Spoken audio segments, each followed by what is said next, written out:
But this process, which you saw quite clearly demonstrated in the video, raises certain issues.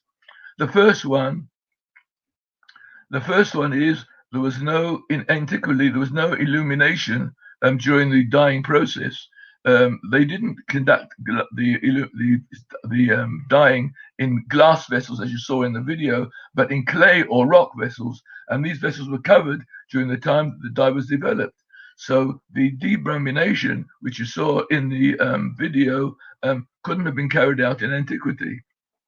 Second of all, as you saw, and the essential part of the process of debromination, which you saw, is the use of a very strong chemical, dithionite. But this is a modern artificial chemical reagent that did not exist in Antiquity.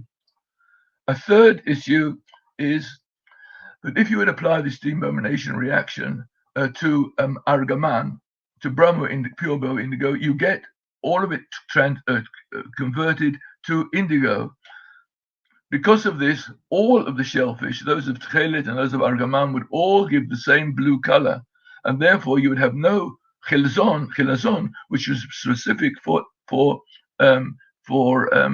Techeiles, and this obviously is not what we understand from the way it's described in the Talmud in particular, and in the Maimonides, that there was a specific hachilazon, which was used only for making Techeiles.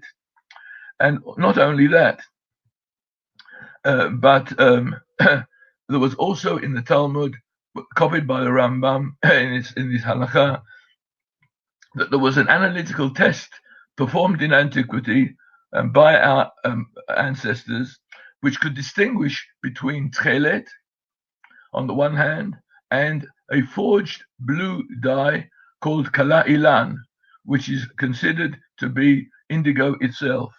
Now, these two materials are the same.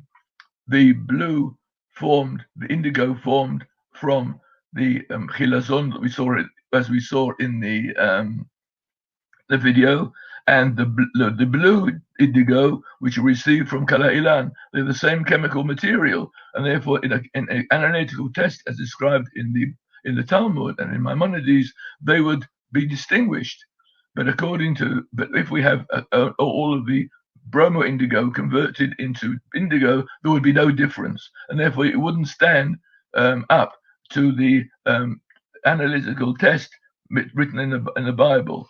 And finally, I'd like to mention, why bother to go through such an arduous process of fishing and changing all the chemistry in order to produce this indigo when it's readily available as kala ilan. And so therefore there are so many doubts. There's a fake, and there's another safek, and therefore there's a real problem here of how we can really believe that this product, this debromination product, was used in Antiquity. So now that's the bad news I'm bringing to you. But of course there is good news going with it, and that's why I'm here, in order to tell you that if we take the violet color, the dye or the dyed wool, as produced directly from the chilazon on mild heating to 60 or 80 degrees, the violet color changes spontaneously to blue in a thermochromic transition, it's called by chemists, and there's no change in molecular structure or molecular composition that you saw demonstrated to you by the formulae in the video. This process of just heating is non-destructive, as I said. No chemical change, is irreversible.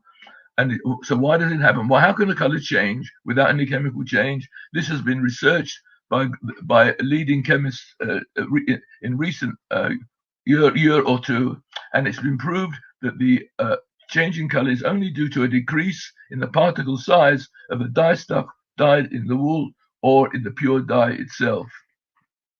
So conversion of initial violet Techeiles to indigo is unnecessary, and it would be good if we could utilize this new knowledge of replacing the debromination process with a thermochromic transition without any change in the material which we're using.